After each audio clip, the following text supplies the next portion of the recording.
What is going on, guys? Welcome back to Blab. I appreciate you stopping by. And without further ado, let's blab. So I'm going to be doing a couple of these kind of videos, kind of just rounding out the Scarlet and Violet era. I did get back into Pokemon during the Scarlet and Violet era, so it is kind of will be nostalgic for me later in my life, right? Like I think Gen 3 and Gen 4 were nostalgic to me this time around, and obviously Gen 1.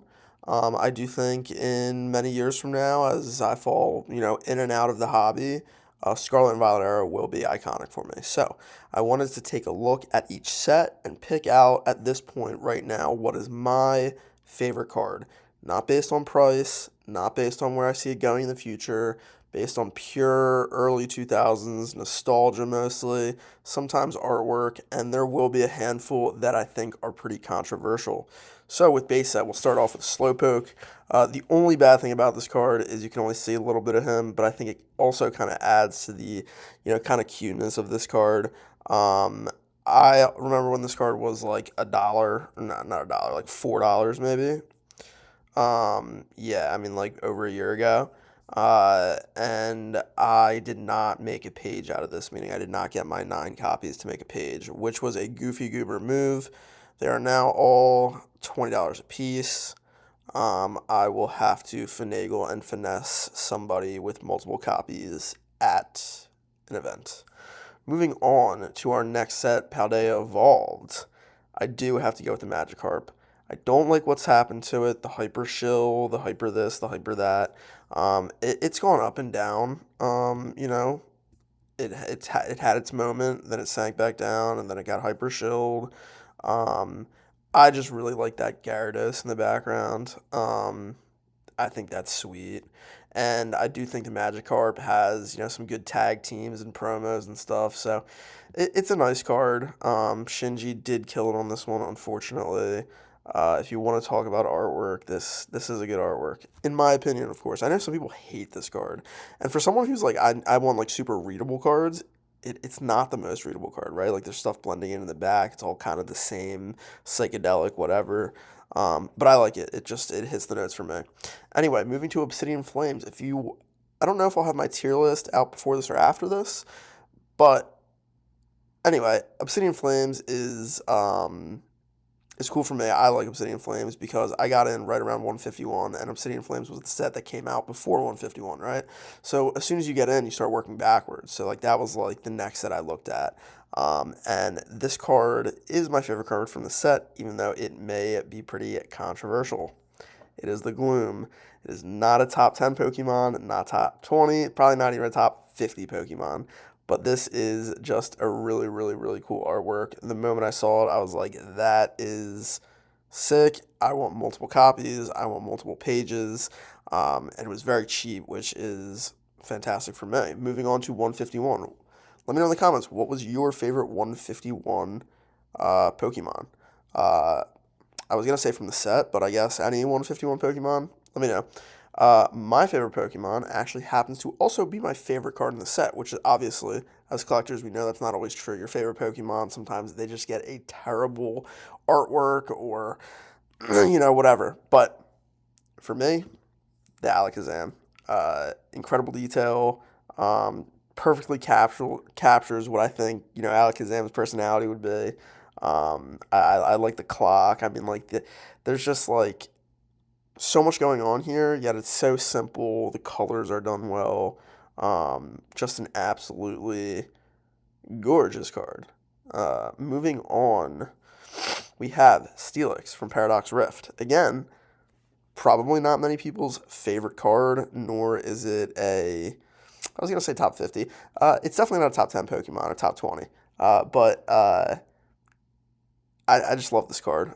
We literally have the first collaboration with an outside brand. We got Bob the Builder up here.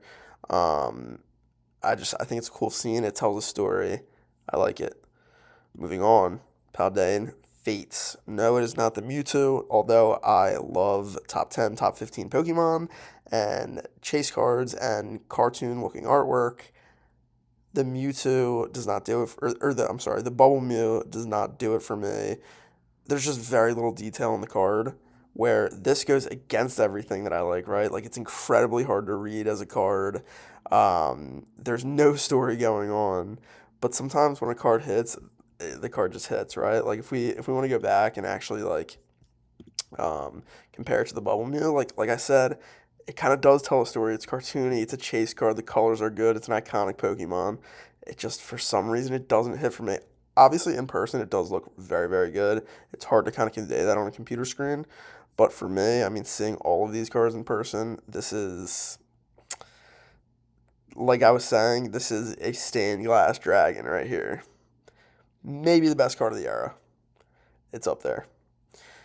Anyway, from going from this card, which you could argue is the best card of the era, to my personal favorite card of the era, what I think is the best card of the era, not even an illustration, a special illustration rare, but an illustration rare, Metagross from Temporal Forces. Metagross is not a top 10, not a top 15 Pokemon.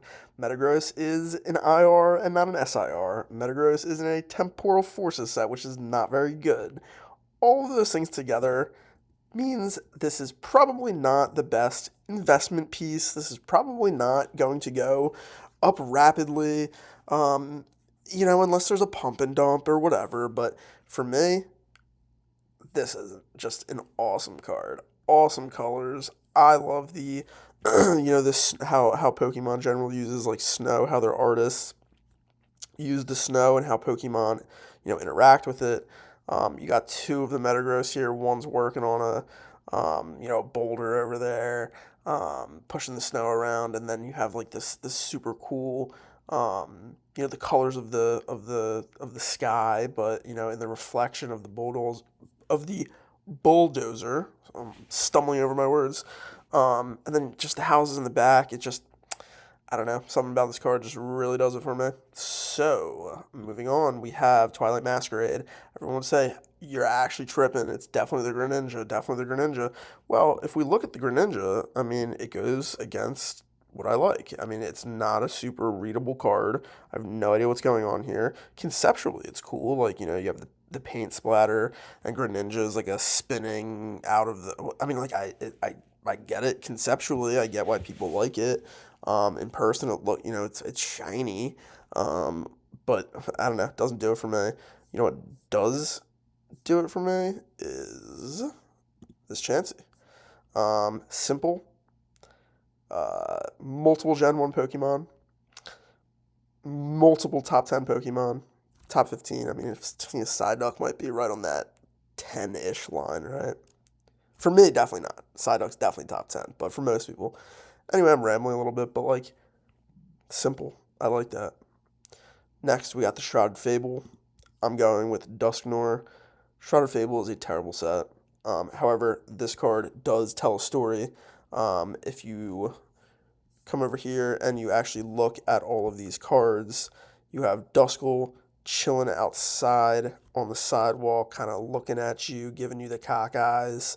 Dusclops kind of getting closer to your crib, kind of over the hedge, kind of on your property.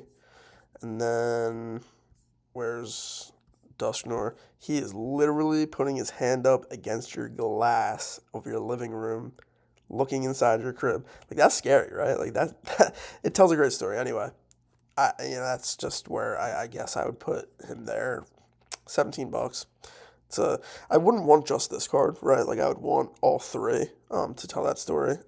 But I had to pick something. And when you have a set where the Earthen Vessel and the basic Darkness Energy are your chase cards, you're going to struggle to find anything great.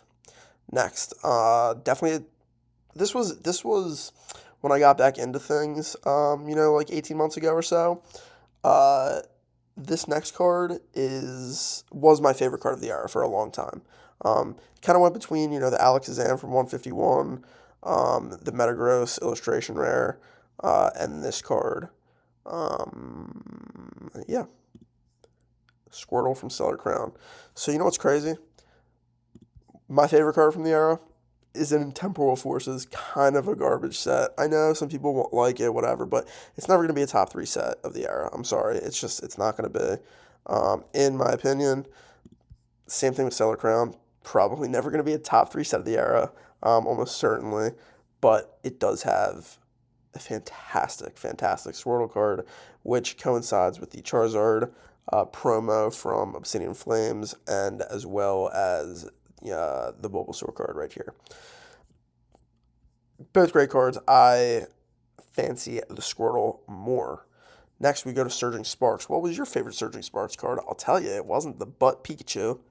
Definitely wasn't that. You know what you think of immediately? You think of this card.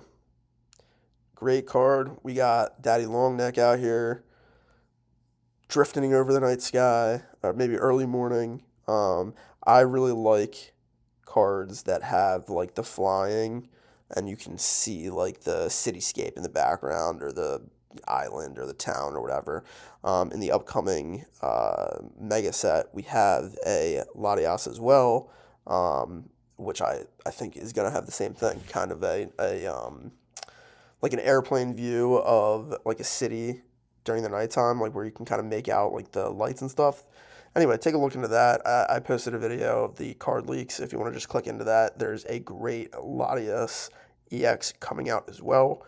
But if I had to pick a card from Surging Sparks, it would be this. The Milotic is also pretty good. The Latios IR is pretty good. But for me, the chase would be the Latias. Next, we have Roaring Moon. I don't even think this is a hot take anymore. My first video I ever posted was just me talking crazy about the prismatic evolutions, evolutions. They're not good. They're so overrated.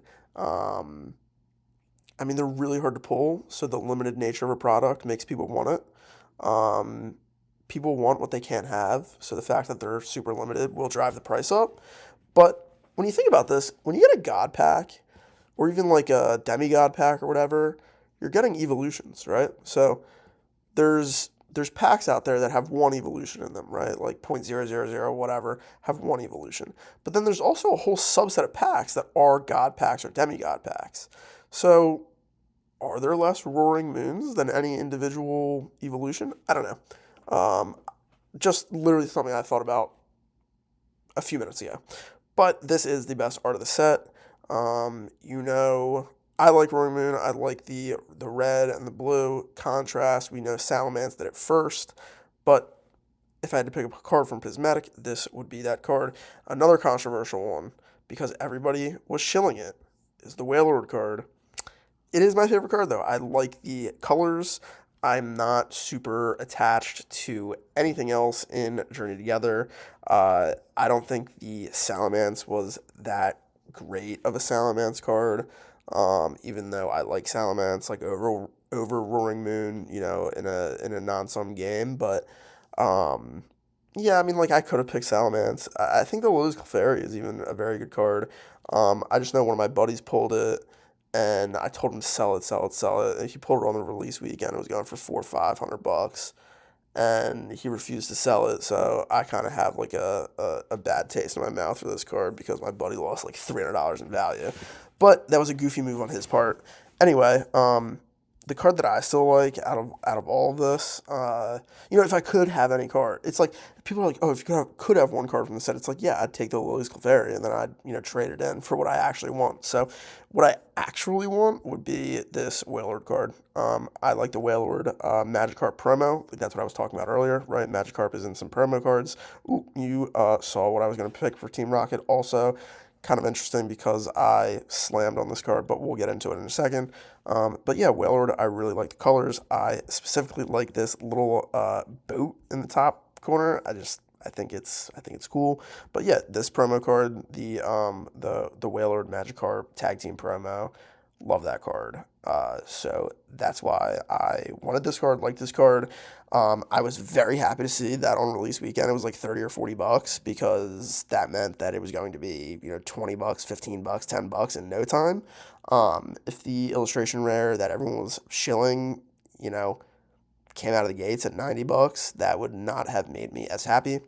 Anyway, if I could pick any card in this set, I would pick the Mewtwo card, and that's not because I think it's very good, and it's not because it's expensive. It's because it's iconic. You have Giovanni in there, you got Mewtwo in there. It's shiny. It's red. I mean it's Rocket, right? Like I don't know. If I went back and like looked at all these cards, my buddy's chase is definitely the Ethan's Typhlosion. That's like his nostalgia. Honestly, my second chase, if you've watched my earlier videos, this I think I said this was my favorite card in the set. Um, I should have actually put this as my favorite card in the set because the Mewtwo is kind of a cop out. So we're gonna change it up. You know we're one take boys, so this is my favorite Team Rockets card. I mean, it probably is, right? Because like I do like the cards that tell a story, the cartoony cards. Uh, the fact that I like the Mewtwo was because it had Giovanni in it too. Um, Man, I really just wish they had Jesse and James in this set. It's already the best mainline set in Scarlet and Violet. But man, if they had Jesse and James, if they did a premium collection, had some promo cards, Jesse and James. I think that was who was it? I feel like someone said that like a few months ago. So I don't want to necessarily say that was like my idea, but if that came out, that would go crazy. Anyway, I'll wrap it up there. I know we didn't look at Black Bull and White Flare. I haven't seen any of the cards in person, so I don't want to say what my favorite card or chase card would be. Probably the Seismitoad Shinji Kanda, obviously. No, but I guess right now I'd say I don't know. The SIRs look good in the set. The IRs look okay. But yeah, I appreciate you guys stopping by. If you could like, comment, and subscribe. Tell me how I am a goofy goober. If you made it to the end, if you made it to the end and still call me a goofy goober, then maybe we need to reevaluate. Obviously, like art and nostalgia and all of that stuff is super personal and like everybody has their individual ideas and thoughts about different artwork and also what they opened when they were a child and when they got it, obviously. So to that, I appreciate you guys stopping by. Like, comment, and subscribe. And I'll see you in the next one, probably with more kind of wrapping up Scarlet and Violet era as we move, into megas and stuff like that. So appreciate y'all, and I'll see you in the next one.